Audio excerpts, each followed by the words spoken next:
Okay, what's an ion? People talk about ions all the time in chemistry, so what are they? Well, an ion is an atom or a group of atoms that have an electrical charge. Okay, that's all it is. Now, how does this happen, though? Well, inside atoms, there are two things that have an electrical charge. There are protons that have a positive charge and electrons that have a negative charge. A lot of times in atoms, the number of protons is equal to the number of electrons. So the charges balance out and you don't have any total charge. But sometimes an atom can gain or lose electrons so that it gets more or fewer electrons and protons, and then the numbers don't balance out anymore, and it's left with more negative charge because it has more electrons, or it's left with more positive charge because it has more protons. Let me give you a couple examples of how this happens. Let's look at the atom sodium. Sometimes when I'm talking about atoms, I'll just draw them as the element name inside a circle to indicate that that's the atom I'm talking about. But for our purposes, we're going to want to zoom in a little bit more. Here I've drawn two things in this zoomed in version of the atom. I got protons here in the nucleus in red, and then flying around on the outside, I have these electrons, which I've drawn as black dots. If you know a lot about atoms, you might know that I've left out the neutrons, which also live in the nucleus. But it's no big deal because neutrons don't have a charge at all. They're neutral, so they're not important for what we're talking about here.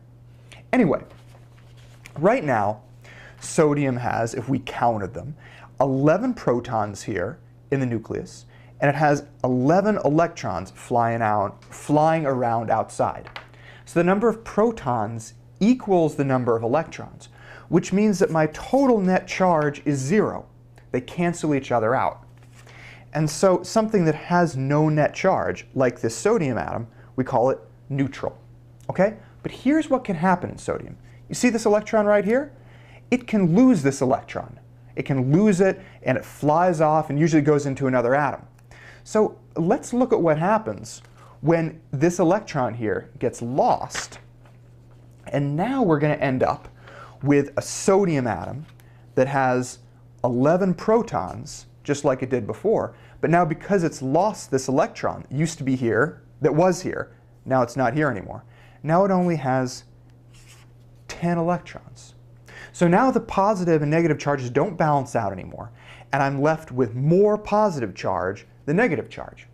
So this thing now is going to have a charge of +1, one more positive charge and negative charge.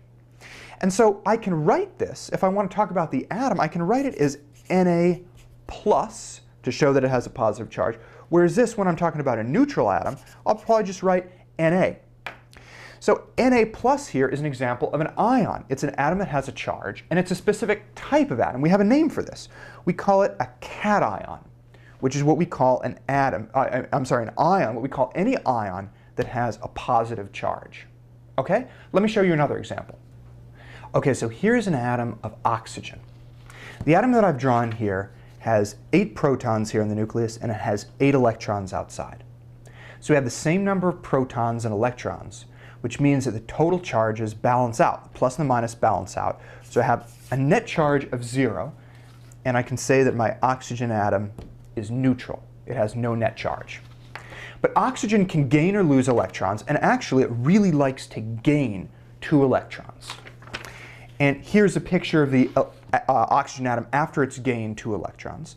And now it still has 8 protons in the nucleus. And if I count up these electrons, it now has 10 electrons instead of 8, which it had before. So now the protons and electrons don't balance out anymore, and I have more negative charge than I have positive charge. I've got 2 more electrons and protons, so that means that my total net charge is going to be 2 minus. I can write the symbol for this ion as O2 minus to show that it has a 2 minus charge, whereas this neutral guy over here, I can just write O. This is an ion because it has a charge, and there's a specific name for it. We can call this an anion, which is the word that we use to describe a negatively charged ion that has more electrons and protons. Okay, here's just a little bit of vocabulary for review. So an ion is an atom or a group of atoms that have a charge. Okay, now it's possible for an atom to be neutral, which means it has no charge, means it's not an ion. But if something is an ion, it can be either a cation, which is what we call a positive ion, or it can be an anion, which is a negative ion. Here's a way that I use to remember this, okay?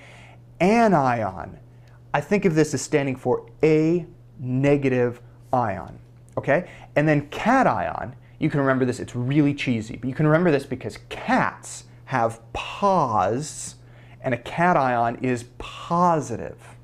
All right? You'll never forget it. I swear, you'll never forget it. Okay, there's one more thing that I want to mention. I've said that an ion is an atom or a group of atoms with a charge. I haven't said anything yet about the group of atoms. So more than one atom can come together, they can stick together and form a group or a clump, and then that whole clump of atoms has a charge. When this happens, we call it a polyatomic ion, a group of atoms that have a charge. Poly means many, and atomic, you have many atoms together that form an ion.